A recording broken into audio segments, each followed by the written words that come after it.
it's amazing how disgusting an animal can make something, I mean, truly just gross.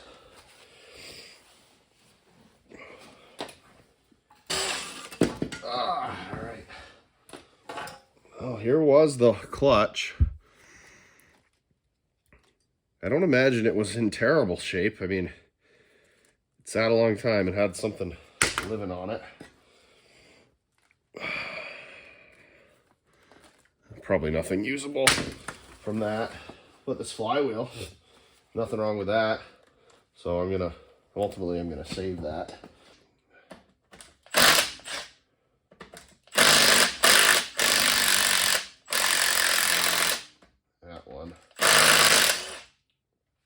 That one's spinning in the hole. There's always got to be one, right? There we go. Screwdriver to the rescue. Just had to put a little bit of tension on it, and it was just enough to allow it to back out. So anyway, I'm going to save all these nuts and bolts. Useful to have on hand.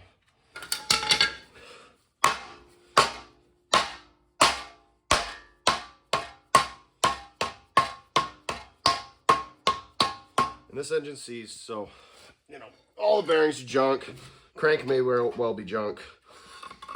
So I'm not worried about beating on it a little bit. And the thrust bearing and all that.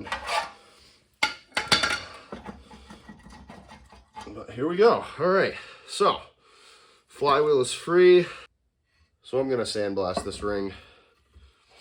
But ultimately, it's going to end up going on the other flywheel as long as it fits, which it should fit.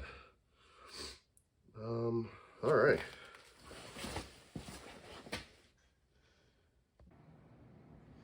All right, so I'm investigating my different flywheel components now. So this flywheel and this starter ring were originally on the engine that I'm swapping into the Jeep. So new engine. This was on the old engine. So I see a couple of differences, but I just want to lay them next to each other and kind of idiot check myself. So let's see. Right off the bat, rings are a different height. What about now? The ID passes the eyeball test, they're the same, but the OD is different, which kind of makes sense. This probably was meant to go with a larger pinion gear on the starter than this one. And as you can see here, like the tooth frequency is way off. So this is, sorry, I'm bumping this stand. You're wiggling all over the place. I'm trying to get better at filming. That's its own learning curve that I'm climbing, but bear with me. So obviously you can see the tooth count is way different. So if I'm going to use the starter that was on the engine that was in the Jeep, because that's what I have on hand, I have to use this starter ring, which I'm going to sandblast it. But now this is another rabbit hole that I get to go down. One of the differences between these rings is one a war thing and one's a post-war thing. Or was this ring a pre-war? That engine's supposedly pre-war. So I'm going to do a little bit of digging on that. You can also see in here where, you know, the tooth has been cut with a little more relief. That doesn't look like it was from the starter engaging. It's too consistent. You know, you can see some spots here where it's messed up, and this engine was eventually locked. I wouldn't be shocked if someone tried to start this with the engine locked and it damaged the teeth there. But I don't know. I'm not an expert on this, and maybe someone out there can enlighten me. Let's see what else. So the flywheels themselves, I'm not going to put them on a scale, but I did notice, so this flywheel here has more markings on it. I was mentioning it before. More than its sister here, which just has 2. There's 5 degrees in top dead center. Dimensionally, let's see. I mean, they should be the same. pretty close. Although I would say they have a different standoff. All right, enough approximating. Get some tools here. Stare it. Okay.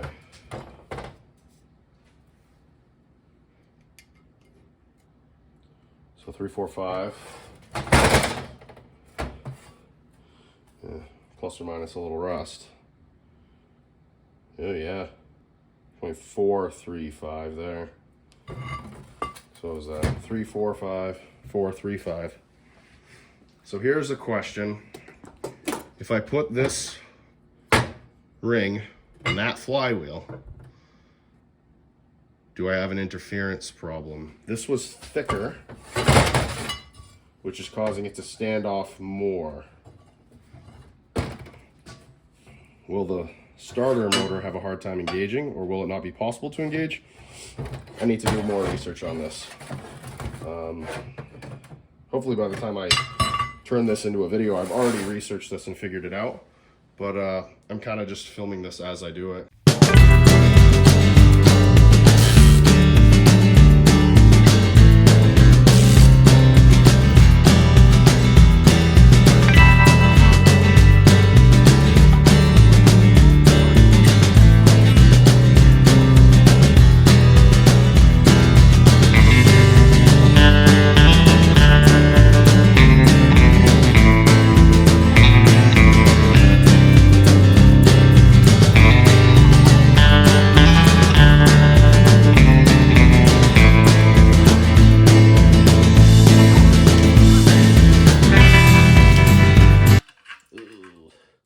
Gross.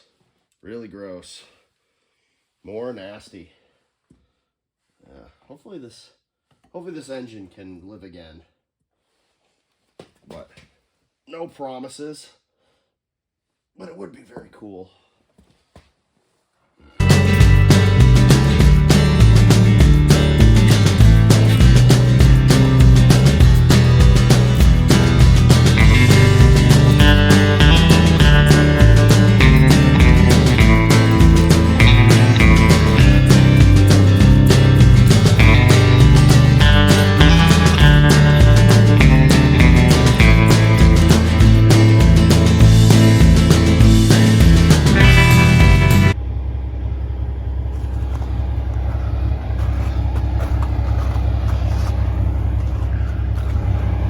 That thing's a monster to be picking that up with no trouble. For reference, here's the wing plow, not even the main plow.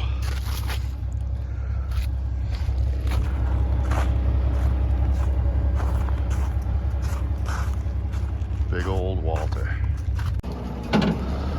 All right, Trojan loader. Trojan, 134B.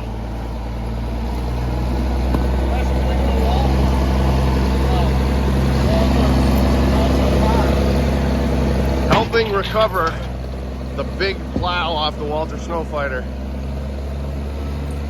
Old iron helps old iron.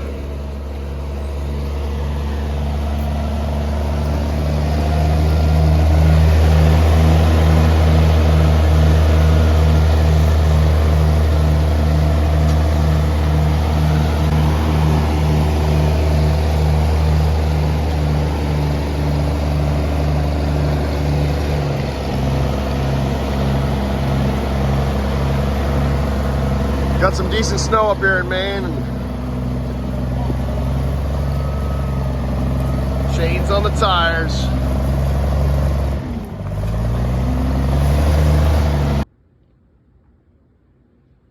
Okay, so here's the flywheel ring gear that I'm going to be using for the Jeep. This is the one that came on the engine that was already in the Jeep. It's a 97 tooth, I believe, and this goes with the starter that I have that functions. This other ring gear here, you can see the difference, is the one that came on the new engine. And from what I could see online, it looks like it's probably from a CJ-2A. Don't quote me, but I'm just going to put this flywheel on the, this ring on the flywheel that I'm going to use. And so I was just over at the machine shop, and I just sandblasted it, which, you know, really lets you see what you got. and the condition on it is pretty good. It was grimy before, but it's pretty good. I'm happy with it. So that's what I'm going to use, and in a little bit I'm just going to heat it up, shrink it down onto that flywheel, and we should be golden. All right, so to make room for more Jeep stuff, the Mustang is going to come out, and it's good to run it every so often, but this hasn't been outside or started up since November, October, but this thing's pretty cool.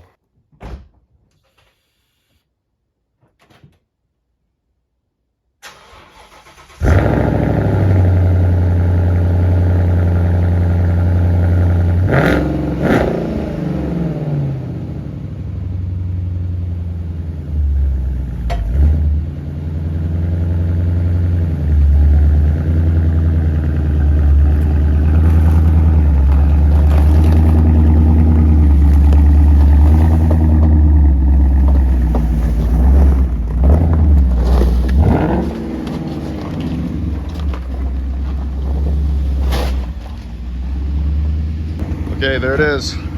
That is the extent of the snow driving the Mustang will see this year.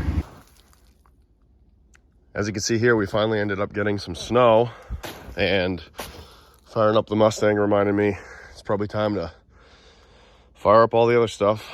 This Jeep here is mostly for wheeling. It's a good Jeep. It's 2004 TJ Rubicon 35s, 4.5-inch lift. Nothing crazy, basically stock plus. But it's a good Jeep. I've had it in Moab, had it in Johnson Valley. It pretty much only comes out to wheel. Not bad for sitting for the last couple months in the dead cold, buried alive. Yeah, I like this Jeep. Last time I was wheeling, I ripped the control arm mount off the axle. You can see it there, flapping in the breeze, right there. So this Jeep's on the list of projects as well.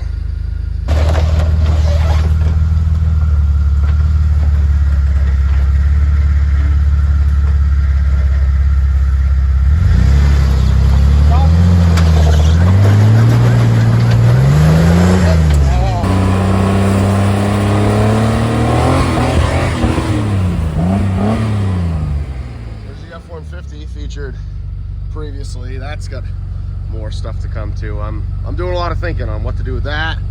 This is gonna have some stuff. I really like four-wheel drive. I like coming outside and having all this stuff idling. It's gonna be a sad day when you go outside and you're gonna fire up your machine and it turns out you didn't plug it in last night and you gotta wait 3 hours for it to charge. V8, turbo diesel, inline 6. The best 3 combinations. So here we have the engine that's going in, and we've got a manifold stud that's broken off. So this is how it came to me.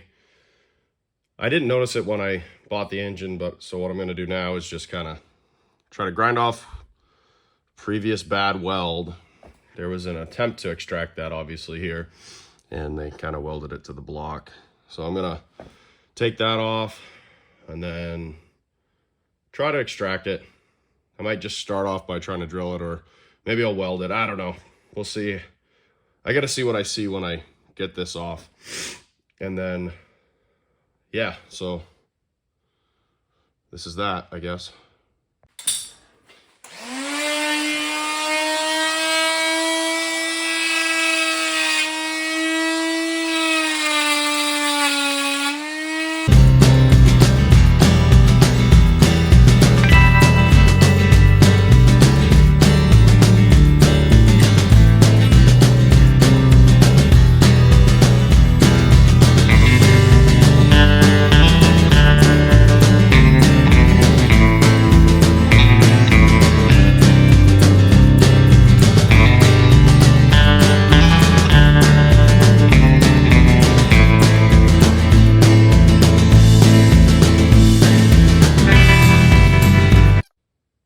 as the previous extraction attempt with welding someone else has done was really, really deep.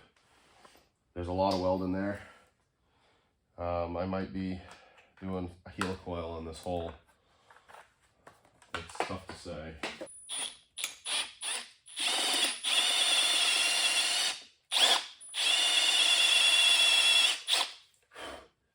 The material is so soft. I mean, it's just super soft. That drill is just chugging through it. I can see the outside of the threads on this side of the block here. Well,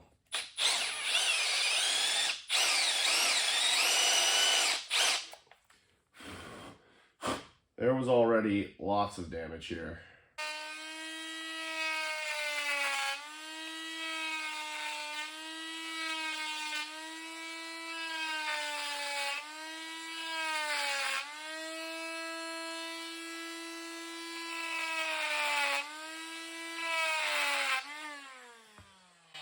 Looks like I'm really making this hole deeper, but in all honesty, it's just a booger weld pretty far in there, so but I think I got most of the old weld out. I mean, it's like there was just rot around the edge there on the block, and then someone had been in there trying to build it up and take out a broken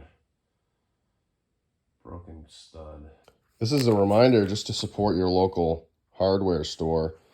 I ran down the street and was able to pick this up. USA made screw extractor set. Yeah, you know, the little old small town hardware stores are going away, and if I went to Lowe's, first of all, they probably wouldn't have something like this. If they did, it'd be Chinese. So I don't know, support the guy down the street. It's nice to go in there and they have good stuff. And there's less and less from every year.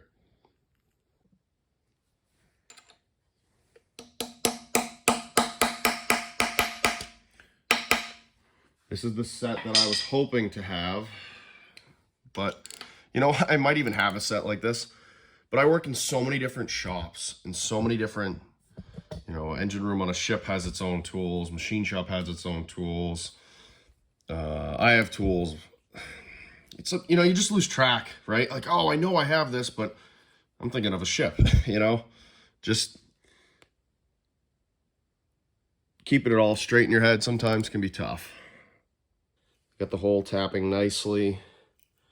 I got all the old material that was inside the hole out. It took several more attempts, and I just kind of had to move the camera out of the way so I could really get at it. But I've been able to save this. So I'm really pleased with how this has gone so far, because, you know, this is just, you never know how the broken stud removal thing might go. And, you know, it's usually not the end of the world, but sometimes they come right out. Other times you find them. And in my head, I was getting ready to, you know, take the welder out and do it. But once I saw it, I realized that there was already so much weld in there. And it looked like it probably already been drilled at some point, and my best plan was just to start fresh and do my own thing. But anyway, I got some threads in the hole now. I'm not going to say that they're the greatest. I mean, the hole did have some damage, but enough for an exhaust manifold. Yeah, that feels good. Something tells me this was not the last time I will ever have exhaust manifold off of the engine for this Jeep. So here we go. This is a stud that I have in stock for it. Actually came off my father's MB. And you can see it's a little, you know, beggars can't be choosers, but we got it. And then obviously I'm going to have to really put on a lot of thread sealant on there so that the water jacket doesn't come screaming out through that hole.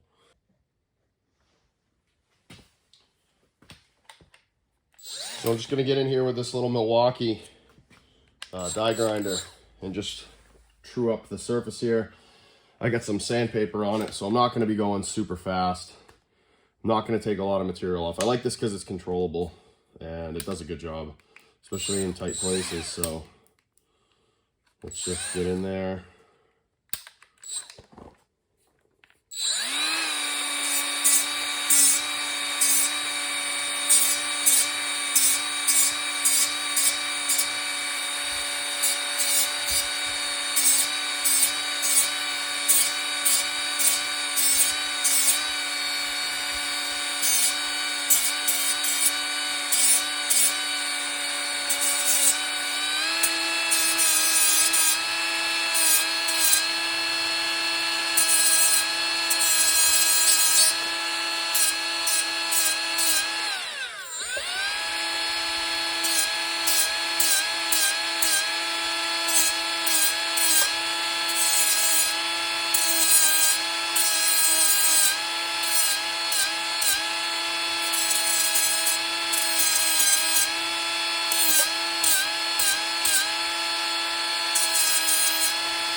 Okay.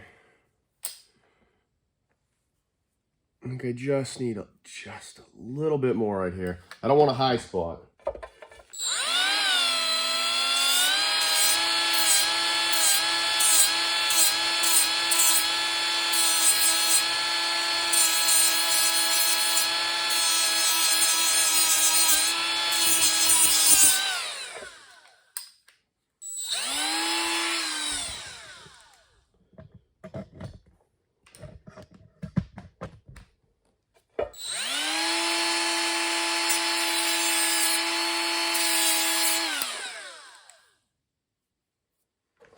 Okay, I'm gonna call that pretty good.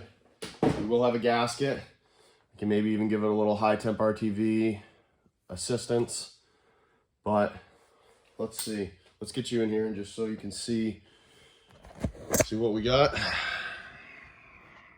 There we go. Keep in mind, paid $300 for this engine. I think it was 300. So I got the cam space cleaned up, and now I'm just kind of looking the engine over. But here we go. You can hear compression. You can see the cams moving. Oil pump's turning.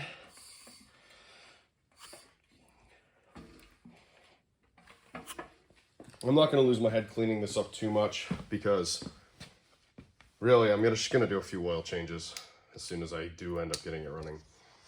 But that amount of turning over and hearing the compression looks good to me. I pulled so there was a block off plate here. It actually was a piece of wood. I pulled that off and you can see here now the face is actually pretty nice. I just got to clean up some more of the silicone. So in preparation for pulling the body, I'm just drilling out all the rivets and the patch panels on the floor because they're covering the bolts that hold the tub down in a lot of places. So just kind of getting all this ready for removal.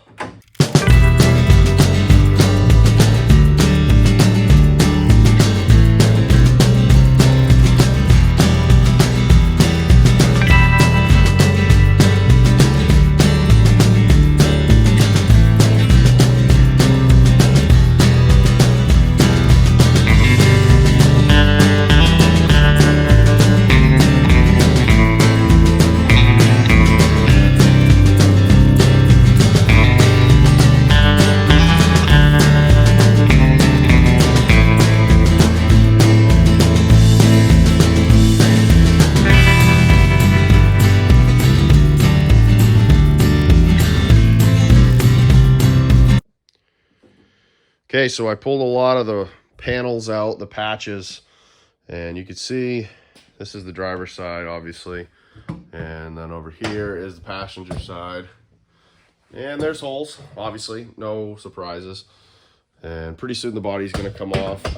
Oh, sorry, this stick is a pain in the butt, but I reorganized the space in here to allow for the tub to come off, and it's gonna land right here on sawhorses, and then I'll be able to massage what I need to for that. Over here, the engine and the transmission are gonna be able to be put together and, you know, finished. And then the crane can come in and can pick them up there. It can roll in, set them in the chassis, and then the body can get worked on over here, and then that can ultimately go back on. And this leaves me, God, yeah. I mean, ignore that. That's still loading, but it leaves me enough room where I can roll the Mustang out, and then I can pull the welder out and do what I need to do to get the rest of this done. Like the frame, that's first in my mind right now. So yeah. So I guess that's going to be the end of episode 6 of the CJ-2A project. In this video, I kind of played around with editing better. I tried to film more, cut things that are boring, and keep some interesting stuff alive. About the time I'm filming this, I see I have 200 subscribers. I don't know 200 people in real life, so that's kind of crazy. But I want to make something better if people are going to put time in to watch. And, you know, I'm not doing anything for the camera. If I was, I wouldn't be playing with rotten old Jeeps, but you know what I'm saying.